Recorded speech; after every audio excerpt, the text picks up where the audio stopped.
এত দ্বারা দীঘা শঙ্করপুর উন্নয়ন পর্ষদের পক্ষ থেকে দীঘার সকল নাগরিকবৃন্দ, সকল ব্যবসায়ী বন্ধু ও দীঘায় আগত পর্যটক বাস ড্রাইভারদের আমরা দীঘা শঙ্করপুর উন্নয়ন পর্ষদের পক্ষ থেকে জরুরি ঘোষণার মাধ্যমে আমরা জানাচ্ছি যে আপনারা জেনেছেন দীঘায় জগন্নাথ মন্দির তৈরি হয়েছে। সেই জগন্নাথ মন্দির থেকে রথ গড়াবে মাসির বাড়ি পর্যন্ত।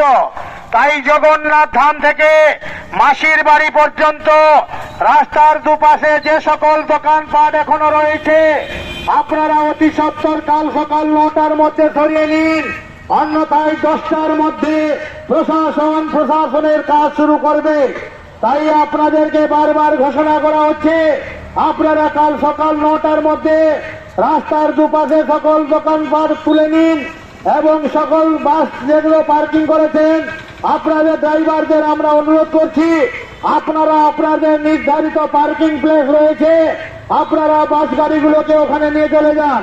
রাস্তার দু সাইডে কোনো প্রকার বাস পার্কিং করবেন না এবং রাস্তার দু সাইডে যে সকল দোকানদার রয়েছেন আপনাদেরকে আমরা বারবার ঘোষণার মাধ্যমে জানাচ্ছি আপনারা কাল সকাল 9টার মধ্যে আপনাদের দোকানের সমস্ত মালপত্র তুলে নিন, অন্যথায় প্রশাসন প্রয়োজনীয় ব্যবস্থা গ্রহণ করতে বাধ্য থাকবে।